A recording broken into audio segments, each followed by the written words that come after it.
Allah, dear friends, it's a joy and privilege for me to be here, meeting each and every one of you here. Some of the new friends, some of the, I wouldn't say old friends, but friends that I have known for many more years.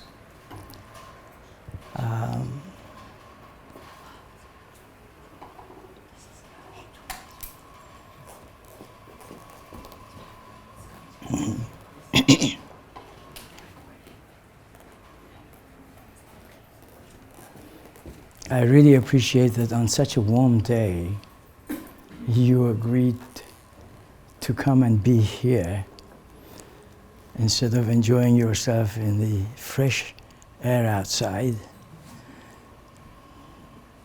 gives me joy to see you. Brings back such beautiful memories of being in this room. This country is a very precious country to each and every one of us, and as it stands by itself. Yes, as my daughter said earlier, I have had the privilege of meeting some very illustrious believers in this country while I lived here. I was a very young boy when I came to this country in the 60s to study, simply. I studied and I studied and I studied, and then pioneered and decided to the remotest parts, Stornoway, Isle of Lewis, for 7 years, with two little, he was born there, the third one. Two little children, this is the number one is sitting right here. And the third one was born as we arrived there, my son. And then, yes, one other a few years later, who lived there for about 7 years. And no one knows when serving the cause what is going to happen.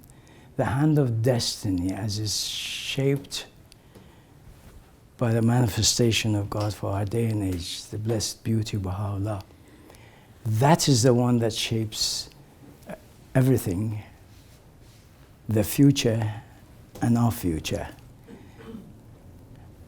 And as long as we respond to whatever is the call of the House of Justice, that's the spokesperson on behalf of Baha'u'llah today.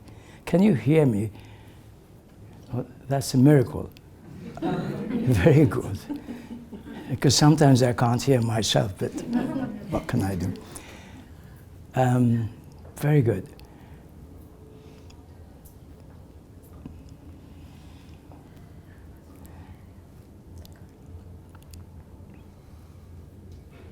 It really is a privilege to feel that we are actually, our lives are being shaped. Our persons are being shaped by the mighty hands of Baha'u'llah. And how much more shaped would we get, and the course of history for us would get, depends on our response to Baha'u'llah. If we lived at his time, of course we would accept whatever he said. We would say that without question. If we lived at the time of Abdul Baha, yes, of course we would. If we lived at the time of Shoghi Effendi, of course we would. Now we're living in the days of the Universal House Justice, which is again promised by Baha'u'llah, created by Baha'u'llah to shape, guide, and direct the affairs of the Baha'i community, and in fact, in future, the world community as a whole. This country is very special to me, has always been, not just because I owe it for the days I was being educated in here, both academically and spiritually, under some very serious individuals who guided us, beginning with Oxford. I won't go into too many details. They're both lovely and full of humor, the way it all happened, because when I arrived here as a young boy to go to secondary school, along with a few other secondary schools, believe me, sometimes we didn't want to study. And yes, some Jeannie and I got together and decided that we would have Thursday evening youth gatherings. That did it. And at that time, they were inviting boys and girls to get together. And during the course of socialization, we would also learn a few things about the faith. That was the beginning of this sort of life for us. Then we became more and more interested. And for me, when I started to see the writings of Shoghi Effendi in English as opposed to in Persian, I said, this is a different universe. I like to get into this other universe created by the pen of Shoghi Effendi. I had that much understanding as a teenager. So I started to read his writings with great difficulty and improving my English at the same time. So whatever I studied throughout my life, I can tell you, is really from whatever I read, what emanated from his pen. And then he introduced Abdul Baha in a better way to me than I had ever thought of. He introduced Baha'u'llah and the Bab to me in a much better way than I had ever thought. Then I realized, why is that so? Because he's the expounder of the faith. He's the interpreter of the Word of God. Anyway, he played a very important role. His name, whenever it was mentioned in my family when I was little, we would straighten ourselves because he was a living guardian at that time. And my parents had had the bounty of being in his presence when they went on pilgrimage and had had many conversations which was recorded much later in their lives. Those things affected us. And in fact, just to make sure that we would take him very seriously, some of my elder sisters, I had 5 older sisters and a younger brother, would tell these 2 naughty boys, you know, behave.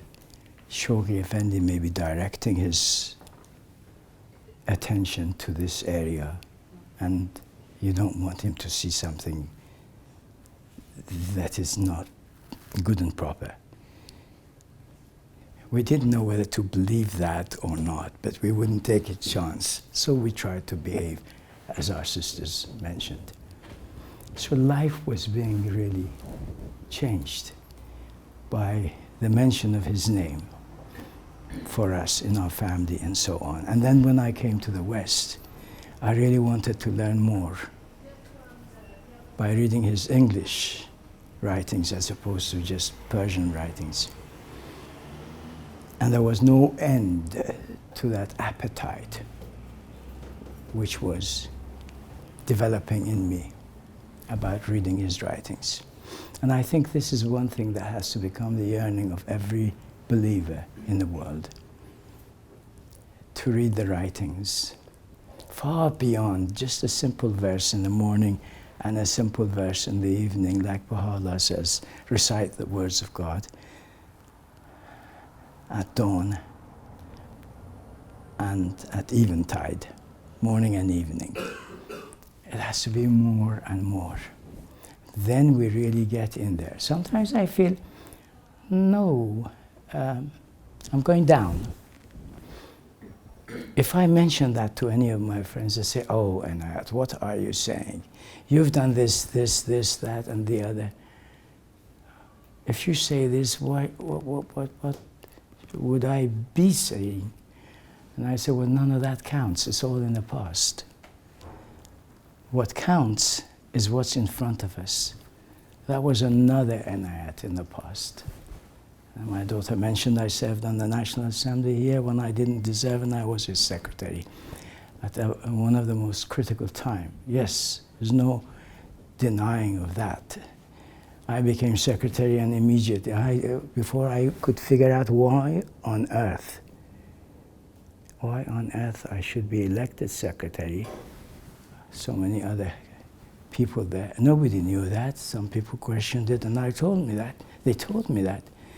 And I agreed with them, but there was no way. You obey the election. And then I soon realized a revolution of great magnitude broke out in Iran.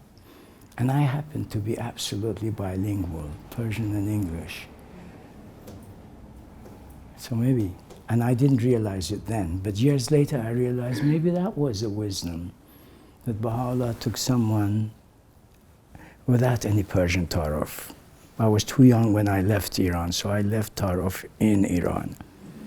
I was too, if anything, like my wife says, you're too English. My wife says, you're too English for me, still, after living so many years in Canada. I think it's a good thing. There's nothing to run away from, to be English. It was praiseworthy. There are so many beautiful letters of Abdul Baha and Shoghi Effendi about individuals in this community, and the institutions that govern the lives of individuals in this community. There's nothing to be ashamed of. It's wonderful. So then, and why is it important to me to be here? When I say this is a very important country, because of those letters of Abdul Baha, because of the, if you read a compilation of the writings of Shoghi Effendi entitled Unfolding Destiny of the British Baha'i Community, and God knows how hard we worked to get it printed.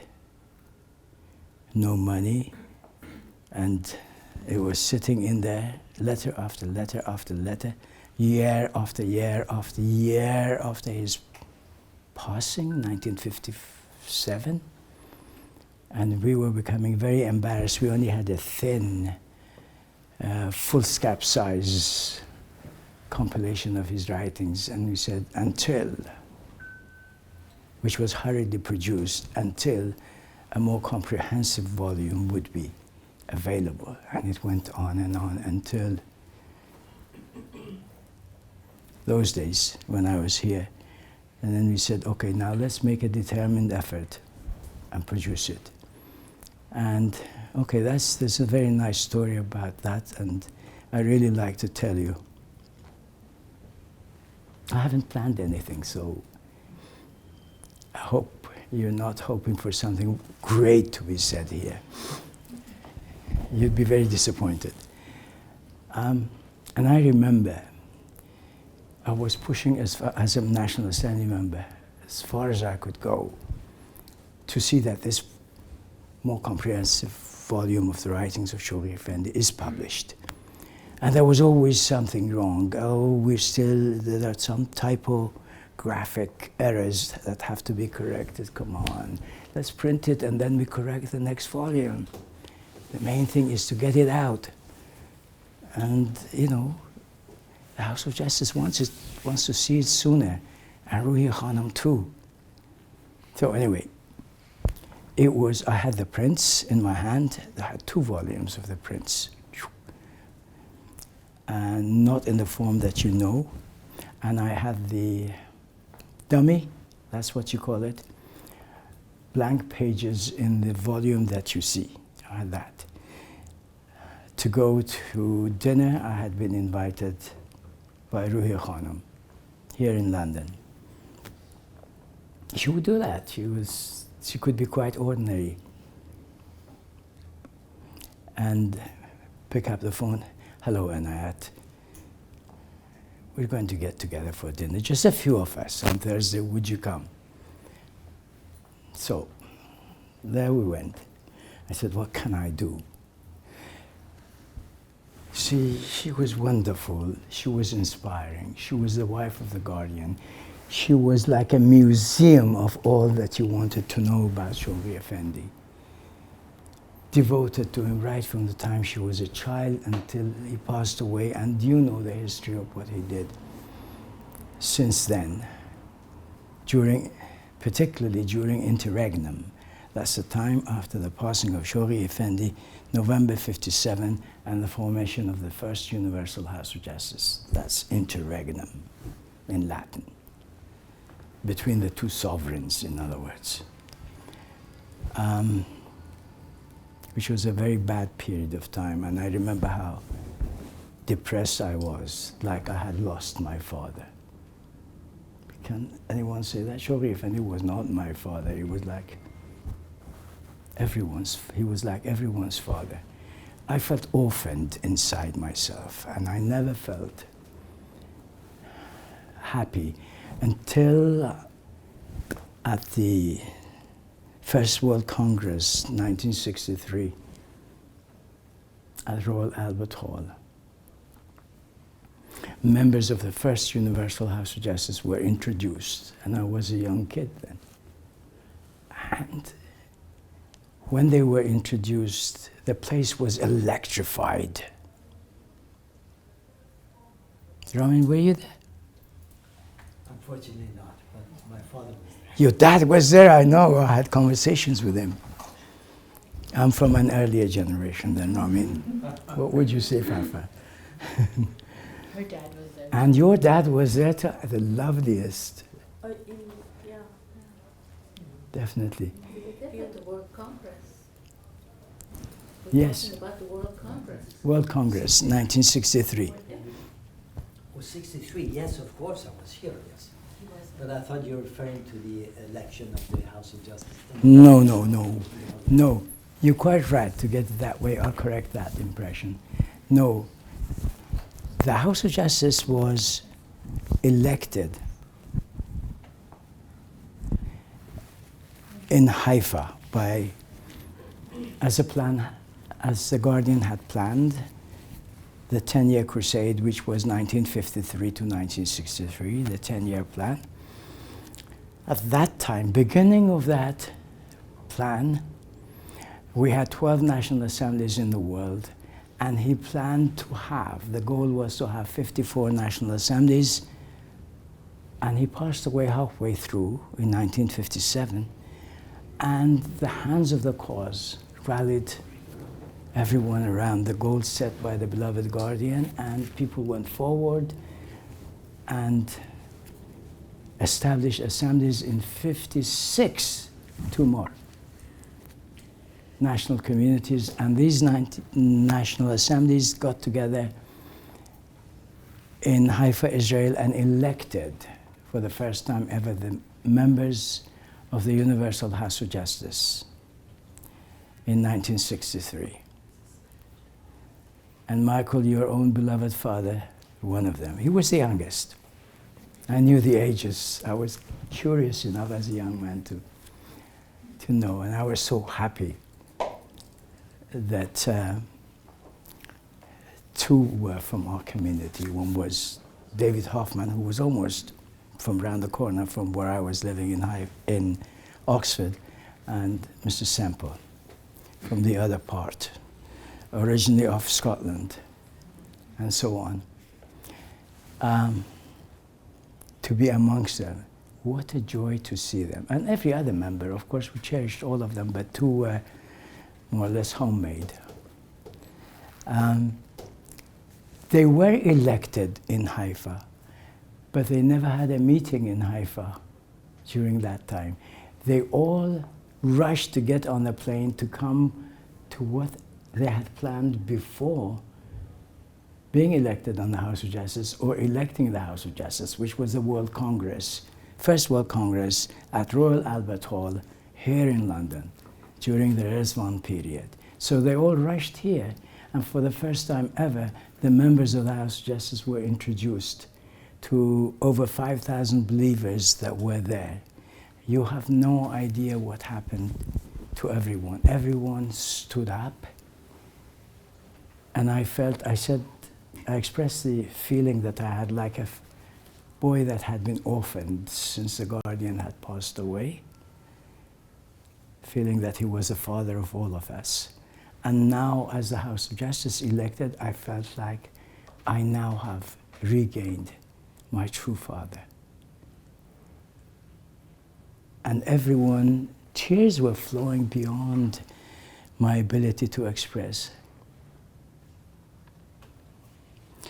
One has to be very, very self-composed to be able not to feel again exactly the feelings that we had on that day.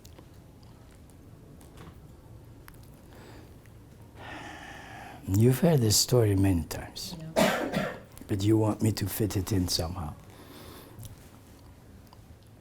I hope you won't be disappointed. When we were children, we would want our parents to approve what we were doing. Now, our children to approve what we are doing. And there's a power in that, because they inspire you, your children. My children do. All of them. The whole half dozen of them.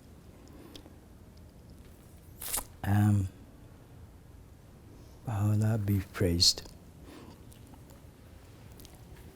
So to see the members of the House of Justice was beyond description. And then when the meeting was over and people were going to go for lunch, of course they spread amongst us like anybody else.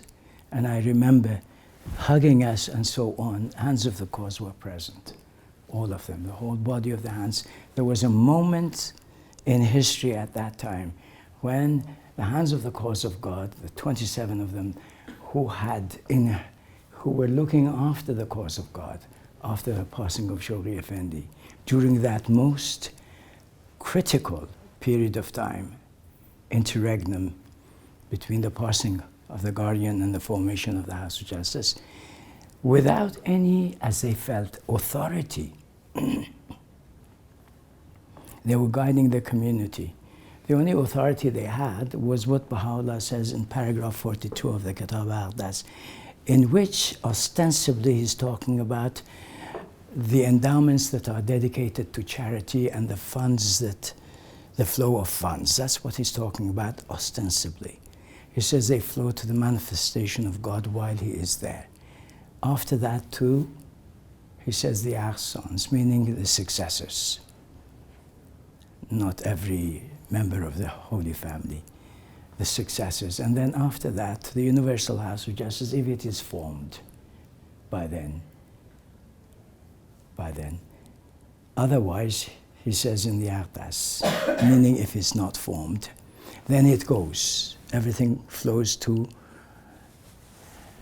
the people of Bahá'í, he calls them, who will do nothing save that which is the will of their Lord. Now these were the hands of the cause. It didn't mean, people of Baha'is too, but it didn't mean to say the funds would be distributed amongst the Baha'is. Everyone knew that. But who are the people of Bahá'í in here? There are three references to people of Bahá'í. One is that. One is a reference to members of the Universal House of Justice, but then there is no House of Justice at that time. Who are the people of Bahá'í that are the select group who will do nothing for except promoting the cause of God and protecting it, according to the Kitab al-Aqdas. These were the hands of the cause that protected us, each and every one of us. And there was a moment at Royal Albert Hall when the hands of the cause, headed by Ruhi Khanum, there was also a hand of the cause, they stood aside and handed over the cause to the members of the Universal House of Justice. And this was a very profound moment again, full of romance, if you like, full of emotions, full of fulfillment of what you had hoped and expected, you dreamt of, but now was a reality. The House of Justice is right there. We can see their members, and you can hug them, love them, and cherish them, and so on. I remember a day or two later, we were in Oxford, and Mr. Hoffman was, of course, there to see his community and pack and go permanently. And people started saying, so what is the House of Justice going to do? What's the House of Justice going to do? He said, give it a chance. It's brand new. It has to think, it has to consult. It hasn't thought of. And the plans would be released. No plans. And now we know how different the situation became. The plans that came from the House of Justice, one after the other, taking the Baha'i community from where it was to where it is now, and where it will be.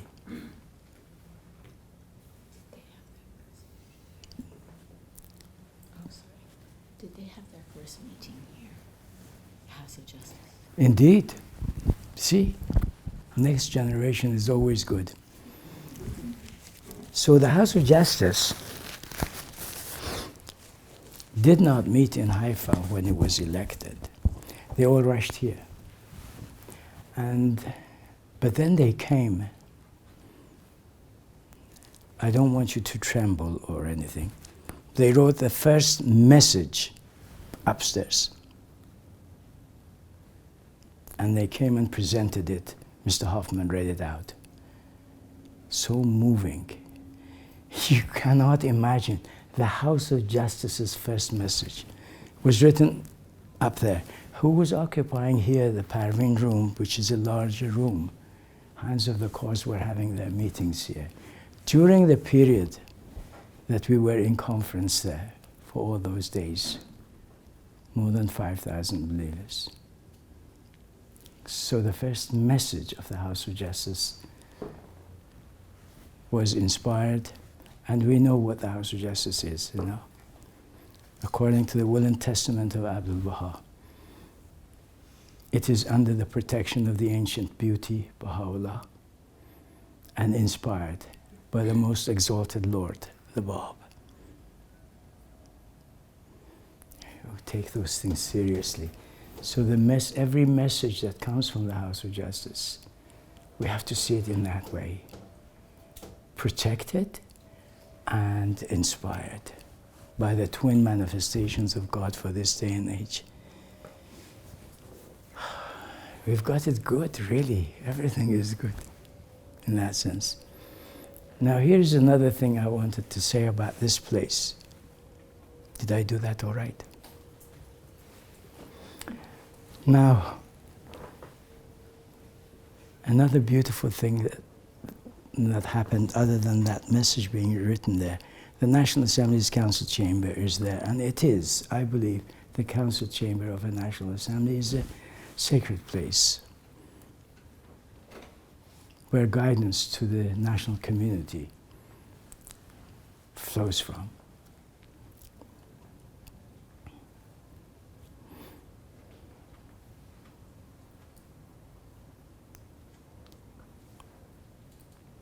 Sorry, the next part is a little bit funny.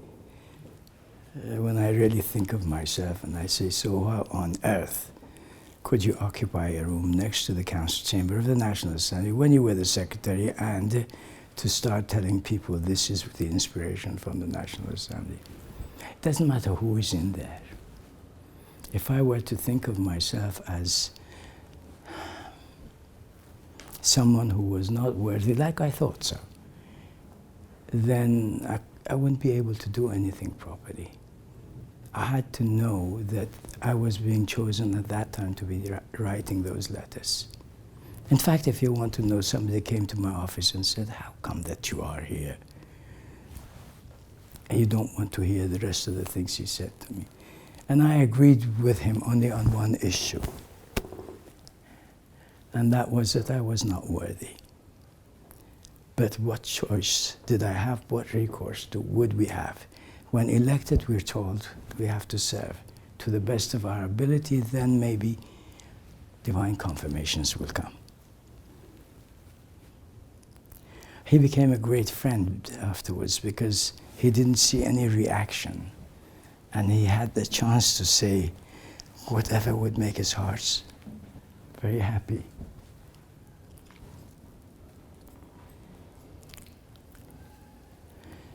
One day, now Ruya Khanum would visit us a lot. Many times Ruya Khanam met with the National Assembly here, upstairs in the council chamber, and we would talk. There's a rule established by the House of Justice. When there is a non-member present, you don't make decisions as an institution. You listen, you record, and then afterwards you decide what is to happen as a result of those meetings and so on. So Ruya Khanam was very much to the book and would remind us when we would want to formulate it in her presence. No, no, no, no. When I'm gone, then you decide.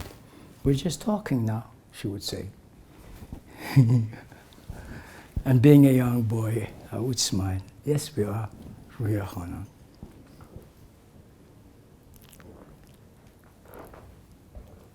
She trained us. I mean, she wouldn't hit me, but because I was never cheeky, and she knew nobody loved her as much as I did, and so on. And she was very kind, very encouraging. That's how she would pick up the phone and say, "Would you come? What are you doing? I'm very busy." It has to be edited. "I'm very busy. Can you make some time and let's have dinner together?" But that would be the most inspiring dinner I would have had ever in my life. And on one of those occasions that I was at my lowest ebb, I couldn't be any lower, desperate, and my desk was full of things to answer. And a lot of them would break your heart to know, including massive amount of covenant-breaking material that had to be handled. Who would want to read those things? But you were ordered to by the National Assembly and the House of Justice when you had to do this job. So you would do it as a part of your job and so on. So I was very low, and Ruya Khanam, how would she know? She would call and say, "I'm here for a few days, let's go and have dinner together." And then the most inspiring stories she would tell round the dinner table.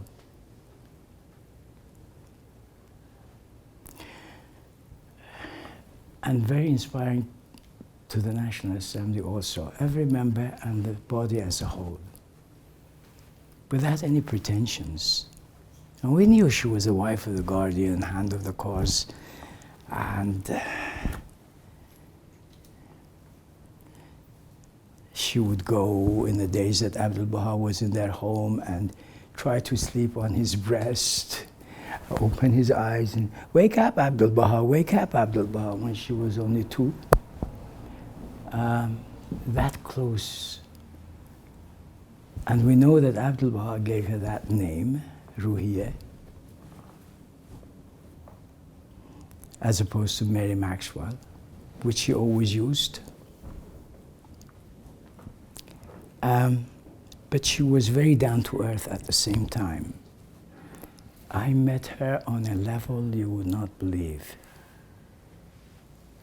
On a level where she was only a Bahá'í woman without any embellishment, any title. I met her at that level, and she was wondering what to do. Didn't mind saying how low she felt in trying to make a decision to serve the cause. And what can you say? If you don't know what you're looking for, advice, if you don't know that much, then I don't know anything. She said one day something very beautiful. It is towards the end of her life. I bring that in now. Don't let me forget where we were. She said, and Mr. Rawhani was there, she said, "I guess when I die, I don't want anything on my grave," and so on. It's just to say she tried to serve. That would be good enough. Mr. Rawhani, the mention of his name really affects me very much. He said, and then, and on my grave they should say, he tried to try. He wasn't lost for a word. Anyway, Ruya Khanum was here in this room, and I raised this point, which you should all remember, because I had to write it up at the request of this National Assembly recently to document it, what she had said to me, what Ruya Khanum had said to me. On 2 occasions she was here, and she stood here and was looking there. So I raised the question, Ruya Khanum, the Guardian did not come here, or did he ever come to this place, this National Hazrat Lords? She said, no, he didn't actually enter it, but we were together across the street over there, she pointed, and he looked at it like this, up and down a few times, and he said, very befitting, very befitting. So that was the closest thing. So we know, Ruya Khanum said, it had the blessings. This building had the blessing of Shoghi Effendi. And in the vault there are certain letters in the handwriting of the Guardian, certain very precious things that I was very, very curious when I was secretary to go and investigate all of those things. Things that wouldn't be my business otherwise. And I made it my business to go in there and find out as a young man. But anyway, she was here and she said that. The Guardian was only there. So the Guardian never actually came here. But this building, it's a very precious building because it had the blessings of Shoghi Effendi. So while I was in the vault, I also, you may be wondering when it was bought and so on. That again makes it very precious. This building was purchased 100 years after the Blessed Beauty was in the Siyah-Chal of Tehran in 1853.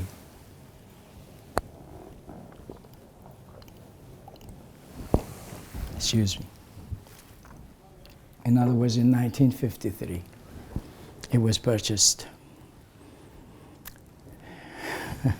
for £11,750 at that time. It's worth a lot more, as you know. 11,750 was a big sum of money, but it wasn't a lot of money like what it is worth now. Population has increased, property is scarce, and this building is very precious. It could go for a lot of money, but who would sell it with the history that it has? Nobody would sell it. People spent so many millions, more than the original amount it was purchased, to have it renovated. I think that's lovely. That's wonderful. That's loving. That's poetic. That's romantic. What was it? More than £4 million was spent? I don't know. The National Assembly can give us the figures if they wish. I think it was mentioned before, was spent to renovate this place because they understood what a precious place this was. No one reminded them, goodness me, it was only bought for £11,750 or anything like that. I'm glad there weren't any rude persons around them at that time. I was so delighted that all this happened. I didn't have anything to do with it. At the time I was here, I was always saying we should renovate, renovate, and we had so many plans and so on. But money wasn't quite there, and when I left, money was there, and it was done when I left for Canada. So that's another story to make this place very special. And London, there was a time, I remember when I was secretary here, I noticed people were talking about, what do they call it? Armageddon and this sort of thing. The third woe, the impending catastrophe. You know, people go through waves of feelings and thoughts and discussions, and this was one of those things. And there were things saying like, there are things in the writings that indicate that certain places in the world would be, you know, evaporated and so on. And definitely people thought London would be one. So London is not of significance. What is London if it's to be that? And I said, where are these talks coming from? This is not right. I started writing. You know, we used to have, I don't know if you still do it here, we used to have 19-day feast letter that the National Assembly Secretary would write it a day before, would mail it before 5 p.m. It was there in your mailbox at 9 a.m. the next morning, and it would be read at the feast. Another time, how difficult it was to get it out. When you were so busy doing it, you have to be writing something inspirational. Anyway, during that time, so I thought, this is wonderful. Let's start explaining this thing about how important England is, Britain is, meaning Scotland also, Wales. I would tell stories about progress and preciousness of each one of these various countries within the United Kingdom, as well as Ireland. But then spent a lot of time about England and London and the preciousness of this place that has been so dear to the heart of the beloved guardian that now embraces his mortal remains. And this makes it a very sacred place. Lo and behold, people were reading those things. People were organizing coaches. Do you still use that expression, coach? Big bus. From Scotland and other places, and they would inform the National Centre, we are coming, 45 people are coming from, I don't know, Glasgow, and we're coming there to go to the Guardian's grave, and then, is it possible to come to the National Centre? And I would send a rocket to them. Yes, refreshment will be ready for you. And this went on and on and on, and people were recognizing that London was very precious because the mortal remains of the beloved guardian was in his bosom. How do you feel about that? Do you think I did the right thing at that time? Don't say yes. To get a different understanding of where it is we are and who we are, and then of course writing about who we are. And then we found people memorizing the words of the beloved guardian about who we are. That even, you know, where he says, not by the mere force of numbers, not by the exposition of a set of noble principles, not even by the staunchness of our beliefs, can we ever hope to vindicate the cause of the Abha beauty in this skeptical environment. Then he said, one thing and one thing alone can only do that. And that is the extent to which the inner life and the private character are private character. Our inner life and private character can reflect the beauty of the Abha revelation and its teachings. That sort of thing really started to be quoted everywhere, affecting the lives of individuals. So we have to reflect now, what is it? Who are we? If we can change the course of history there, if Abdul Baha says, if a feast is organized amongst you in the way that it should be, it will change the course of history. Now, do we believe in Abdul Baha as a mystery of God, as a center of the covenant, as the voice of Baha'u'llah after him? Of course we do. He says, one feast, if done properly, can change the course of history. So then we spend time. Not only we would attend the feast, recognize the sacredness of that institution of the 19-day feast, but to see in what way can we make it radiate those impulses that would change the course of history amongst us. Because we believe in the center of the covenant, and he's the one that said it. You know, the more we recognize who he is, Abdul Baha, he's the center of the covenant, and we follow in his footsteps as to exemplify the teachings, the more things get corrected in our lives.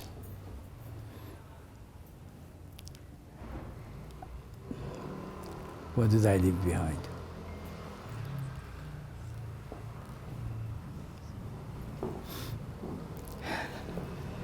So there it is. So Souls that you met here. the souls I met here, oh good heavens, yes. All those, I would start with beloved Hans, your precious father, and also your mother too. My God, she embarrassed me so much. And your grandmother. That shows how old I am, huh? My God. How inspiring they were, and how, when you were in their company, they would embrace you with their love. And my dear friend forever, your father and your mother, both of them. See, you cannot say your father was a hand of the cause. What about the wife? They were the perpetual consorts. So they're very important too. And if the hand of the cause was a woman, then the husband was also the consort, for as long as they were together and loving the faith like each other. So it's the same. And then I learned a lot from both. I mean, it would take days to share all those. Another one that I wanted to, of course, Mr. Faizi. I spent a lot of time with him. When I was a youth, we would have a winter school in York. In those days, it was between Christmas and New Year, and so about 9 days or so. We always had 2 hands of the course present. How about that? Sorry, that's a Canadian expression, as they say. How about that? Mr. Faizi and Mr. Farabi were there. The stories we would hear, the explanations we would hear, were the most precious things. We changed there in those winter schools. I changed. I was transformed there in their presence. And the summer schools, they would be always present. They didn't have to have a talk to give, or they would, of course. People would gather around them to hear from them, all the hands of the course. But I had a special privilege during the years that I served in this building to meet some others that nobody ever met, such as hand of the cause, Mr. Hassan Balyuzi, that was always occupied writing. And I just want to describe a little bit. So he became one of my What did I say there at his grave? One of my most precious friends, the one that encouraged me, the one that sustained me and made it possible for me to handle the work I was doing. I said it was hard in those days, but it wasn't just the revolution in Iran that I was hearing the news and conveying to the House of Justice as the middle person, but also messages of the House of Justice to 9 Arab countries, Bahá'í communities, that the House of Justice, by the fact that it was situated in Israel and those governments were not in agreement, they didn't want to see any association. So any messages I would convey to those national assemblies, and any requests they had, I would convey to the House of Justice. So it was like, apart from our own National Assembly here, and Iran. So that makes it about 11. There was no moment to rest. It was very hard to rest. And thank God I was younger and I had the energy to be there. And you, Saya, there were a number of people, such as this quiet gentleman who even declined to chant a prayer here, Vafaram. These people kept me alive. Like Soha, Rawhani, and his brother. They were here. As soon as they knew I was under a great burden and things were hard, they'd be here. What can we do? Can we help you? And let me tell you something very funny about what 2 of them did. These are the Rawhani brothers. Soha's son is here now. What's his first name? Nikki. Exactly. And one day, see, they would do anything for me. I didn't have a car. I would rely on the services that there are, and I thought this was most efficient. Somebody gave me a sort of dilapidated car and said, I don't want it anymore. Why don't you take it off my hand free of charge? I said, no, I won't, but for a few days maybe, because I want to travel. What a terrible car that was. That didn't matter. And it looked dirty and everything. So the Rawhani brothers had come without my knowledge, because they knew if they wanted to wash my car, I wouldn't let them do these things. Who do you think I am that you might be doing this? That was the way I would talk. I'm just your friend. You're not washing my car. So they did it without my knowledge. Only when I returned, I laughed. They said, it's too late to say no. We washed it. Isn't it beautiful? I said, that's not my car. That's my neighbor's car. And the neighbor came out and said, thank you for washing my car. That wasn't even my car. But you see the devotion, the love, and the things they did, these people that were here. Honestly. And Mrs. Ram was also an inspirer, of course. Everyone would be in denial if I mentioned their names, honestly. They would say, no, we didn't do anything. You were the one that did. Who can do anything? See, even Shoghi Effendi said, even the guardian needs your prayers. I always needed prayers. He needed assistance. He needed help. So I've been rambling for quite some time now. Mr. Balyuzi. Mr. Balyuzi? Okay. Just because you haven't seen it, I wanted to see him, and he wouldn't see anyone because he was staying. Later you know why he wasn't seeing anyone. He was busy writing the books that you now have available. And Mr. Afnan, Abul Qasim Afnan, is buried here now, who was the former custodian of the House of the Bab, was here. He knew my father. Through my father, I became friends with so many people, and he was one of them. So he said, okay, let's go and see him. Because they would be, in a way, cousins. Huh? I said, no, I wouldn't go and disturb him. He said, would you know he'd be very happy to see you? I said, no, but he should be allowed to work in peace. But when you go and see him, you have an excuse. You're a cousin. Now I'm talking to a man who is 10 times wiser than I am. But they would listen because they thought I had authority as the Secretary of the Assembly. And believe me, I used it where it was right to use it. I said, give him my love and tell him I'm always thinking about him. He said that would make him very unhappy because he would like to see you. I said, now is that the truth? He said, would I lie to you? I said, I don't know. So we went to Mr. Balyuzi's house. We entered, I saw his wife, Molly.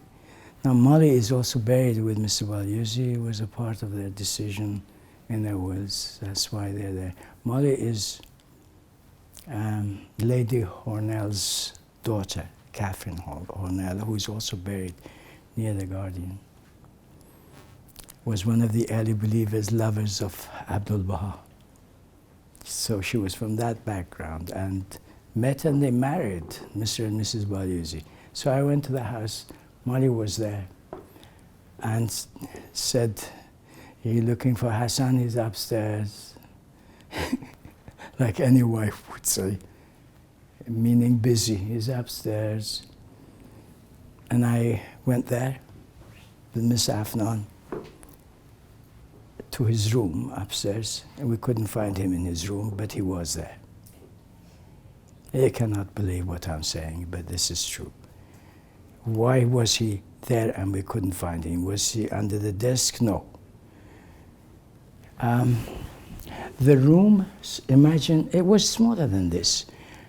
Books all around, and books on the floor, all around, everywhere. And even journals, Bahá'í journals and things like that from every country, stack of them. So we're getting there now. Got to his desk. The desk, books, books, books, books, all around. So Mr. Afnan called him in very strong Shirazi accent. I shouldn't mimic.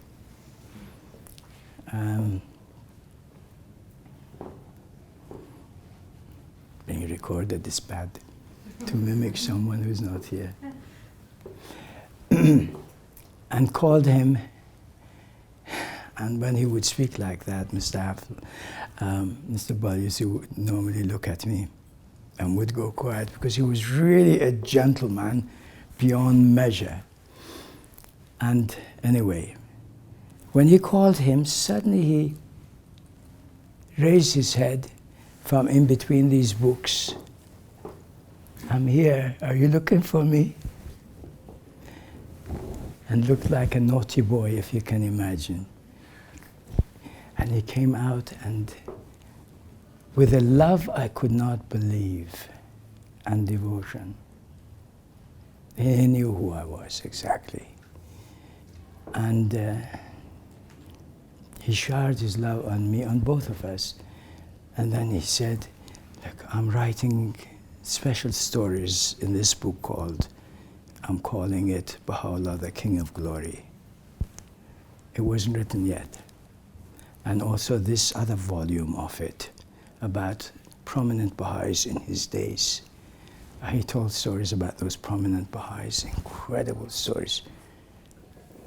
And actually, once he told one of those stories, at my request, he would not accept this request, not even from Mr. Afnan. They adored each other. He said, no. I said, yes, he's right, you should come to the National Center. It's the Day of the Covenant. We'll come and pick you up, we'll bring you back. He said, okay. And he stood, it was here, Parvin room. That's what I was saying, right? Mr. Bahá'í came here. He and I entered this room. This place was packed with Baha'is. Forgive me, this was the most embarrassing moment in my life. For what reason? Everyone in the room, seeing me as the Secretary of the National Assembly, stood up. And I went like this. And Betty Reed, the councillor, was speaking. She was the only one that recognized the hand of the cause with me. He had changed so much, like the picture you find somewhere there. And no one had seen him anyway. He and I were there, and they stood up for me, and I wanted the earth to open mouth and swallow me. Respect should go to him.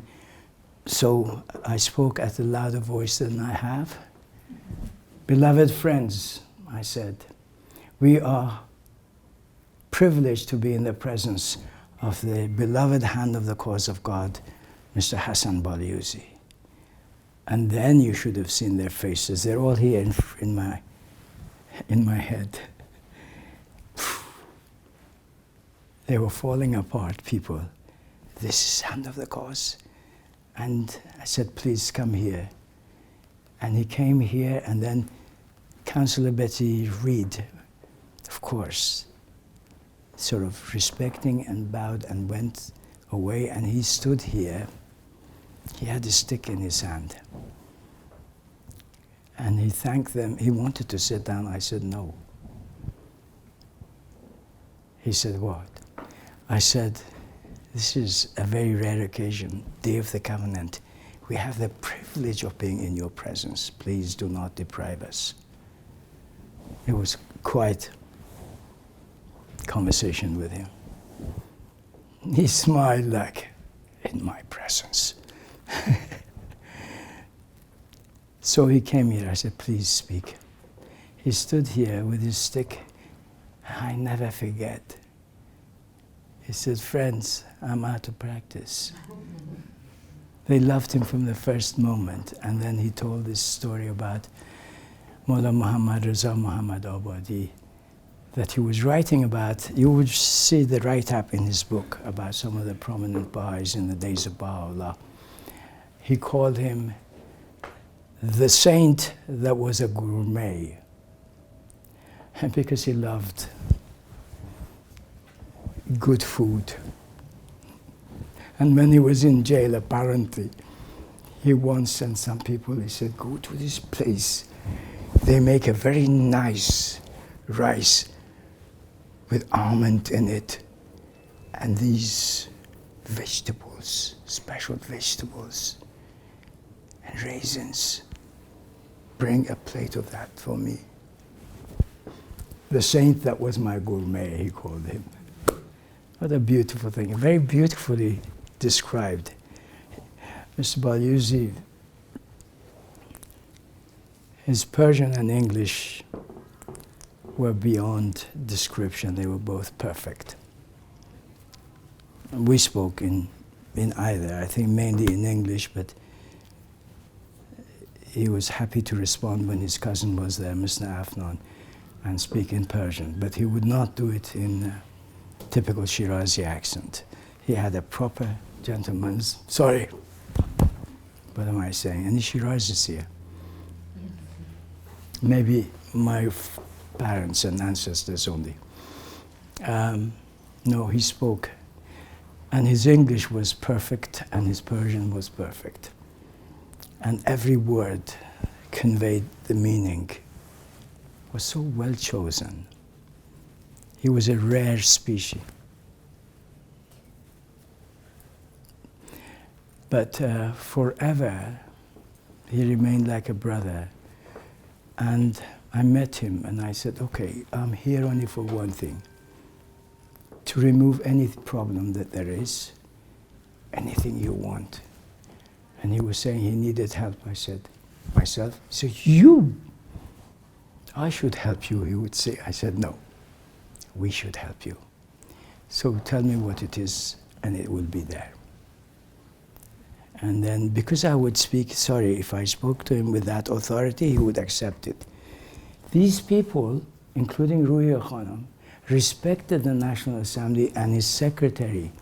They belonged to the era of the establishment of the institutions of the faith. They meant business. They weren't like the ordinary Baha'is, like the rest of us. So when I said, no, please, you mention what it is and I'll see that it is there. We have people here.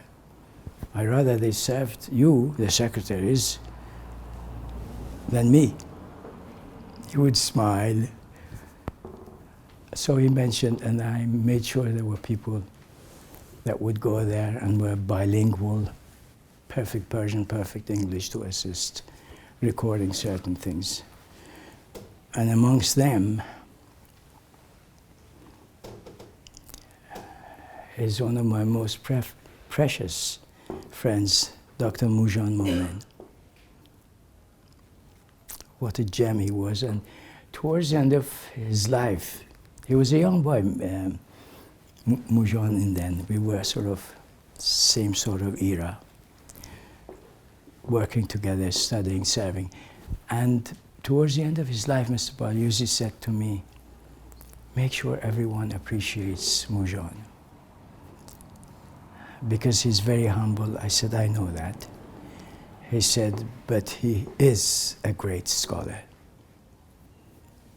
I said, I make sure this is understood. So that was Mr. Balyuzi. And when he passed away, it would be always my most unfortunate thing to convey to the House of Justice, sad news. Like what happened to Hand of the Cause Enoch Olinga. I would be the first to get the message of what happened there. And hello, Mr. Nakhjawani, whoever would come on the phone, Mr. Fatah Azam, here's the news. Mr. Semple, Mr. Hoffman, here's the news from Africa, from here, from there. And they had special departments, of course. And I would convey these sad pieces of news. So the sad news on that day was Mali Balyuzi phoned me and said, Enayat, I don't know what to do. I said, what happened? She said, Hassan died. Didn't wake up today. And I said, I'll be there quickly. Don't panic. So I rushed there and saw Mr. Balyuzi, of course. He had passed away. And you might imagine I said a number of crazy things to him.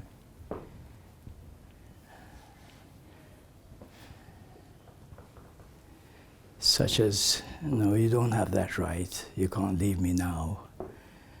Please get up. I cannot live without you. Expressions like that. But no, he was in a better place.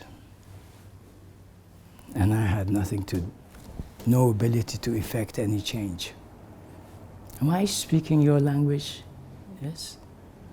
Does that make sense? Someone you're so devoted to, but he happens to be a hand of the cause. I said, no, you cannot go now. You cannot go now. You have no right to go now. I cannot live without you, without his encouragement and support and so on. Anyway, so I had to arrange. And of course, inform the House of Justice by telephone, and the House of Justice said, yes, please. They called me so many times on that day. Go and choose a spot on the land recently acquired in the name of the House of Justice, opposite the gate to the guardian's grave. And choose a spot there, mark it for him to be interred. This is exactly where you see the grave of Mr. Balyuzi when you go there, on that piece of land. And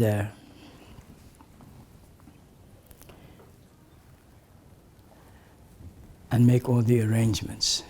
Within minutes, I informed the entire Baha'i community that 3 days later, the funeral would take place. Over 300 people came there. Amongst them were Adib Taharzadeh, who was then a counselor for Europe, not yet a member of the House of Justice, and Marian Hoffman, the wife of Mr. Hoffman. They both spoke there, and the arrangements were amazing and it was very moving. I was asked to chant in Arabic the prayer for the dead for Mr. Bahá'í, which I did. And then the coffin was carried by the male members of the National Assembly, and female members were in front. One member, John Long, was just too old to and shouldered such a responsibility. He said, I cannot do this. I said, no, you're the chairman. You walk in front of the coffin and you take us, direct us to where it should be, and you know where that is. He said, yes. And he was so dignified, and the rest of us carried him, which was the greatest bounty on your behalf, to carry a hand of the cause on our shoulder to his permanent resting place. Those are things you won't be hearing elsewhere. So you are members of a community that's very precious. Living in a town, I have referred to it as a sacred place because it embraces the mortal remains of the beloved guardian. Twice Abdul Baha visited. He is reported to have come to the shores of this country twice. You can do the research on your own, how that happened twice. But he did speak in so many places. And read those messages of Abdul Baha and see how special it is and you are. And what you can do. As you will help unfold in a beautiful way the unfolding destiny of the British Baha'i community. And if you think you came from another country, there is something that Baha'i teachings explain. When you enter a community, you know we have credentials and things like that. You're a member of that community, so you're British. You don't need any naturalization or anything. You're English. Be happy and be at one with each other and support together. Support like we enshouldered the mortal remains of the beloved hand of the cause, my most precious friend, Hassan Bahá'í, enshouldered together.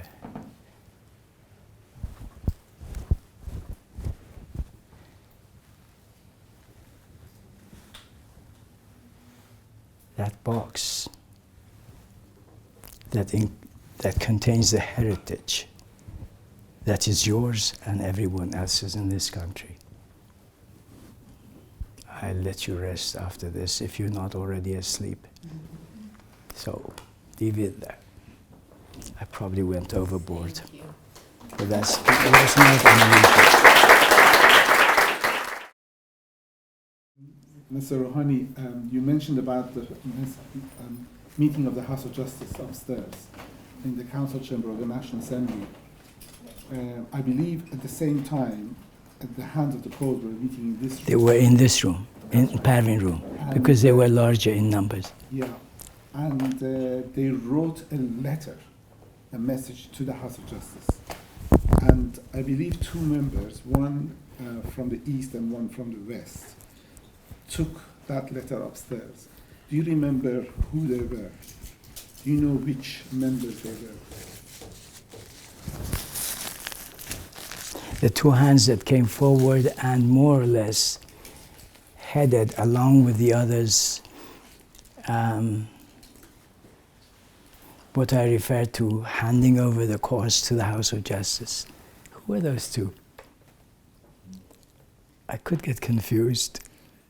I heard the story from... You tell me. No, I don't. I heard the story from the Western hand of the cause in this room. He stood there and explained. Yes. But I can't remember who that person was. Oh, it's a pity. And he said, he told the story, and he said that the other hand was from the east, a Persian hand.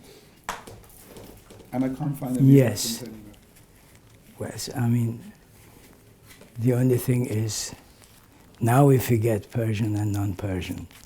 But then, yes, he would choose from continents, Shoghi Effendi, the hands. So some of them were Persian and Persian-speaking, and some of those Persians didn't have the fullest command of English, but they managed together. They managed together. No, I cannot, because I may bring doubts.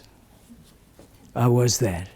Yes, go on. No, I'm not going to comment on this because I don't know that either. But a very sweet story that relates to the same event that happened here in the room above. Mr. Nakhjawani told us in a visit we had with him that the members of the House of Justice came here because obviously it's a bigger room. And Ruya Hanum had the floor. And she told the members of the House of Justice that we have a gift for you. And the gift was a provisional 9-year plan. And Mr. Nakhjawani said it surprised the members of the House of Justice that the hands of the cause, the ministerial custodians, the hands that were involved in the Holy Land, had actually prepared a 9-year plan to present to the House of Justice. And Mr. Who had the highest number of votes. Mr. Nakhjawani. No, Mr. Nakhjawani. It was Mr. American hand of the cause. A member of the House of Justice. Anyway, the name escapes me right now. Did you say American? Could you try again? Maybe she can help. Perhaps she can help. Anyway, he then stood up and accepted it on behalf of the. Oh, he was the chairman of the day. Yes, yes. Yes, he was the senior moment. Excuse me, I just. But that was a very special moment. And one other thing that's wonderful, very important that should be mentioned, and this was conveyed to us by Mr. Fatah Azam, is that in one decision, important decision took place in the room upstairs that day, and that was that the House of Justice will have no chairman. And that took place here, and I recall that I was very fortunate that I was outside with my mother waiting for the session to end. And I remember distinctly, Mr. Fatah Azam came outside, and there were a number of Baha'is waiting for the House members and the National Assembly, the hands of the cause to come out. And Mr. Fatah Azam said the decision taken today was we will not have a chairman. And I remember distinctly my mother said, this is the first proof positive that you are you're divinely inspired. And Mr. Patterson used to say that story, that important event took place. Imagine no president, no special. No, absolutely. Everyone's equal, and they pass on their. So absolutely. I thought that would be an interesting story. Thank you so much. That's very precious. Any more precious sharings? Farfar? No? Go on. Please.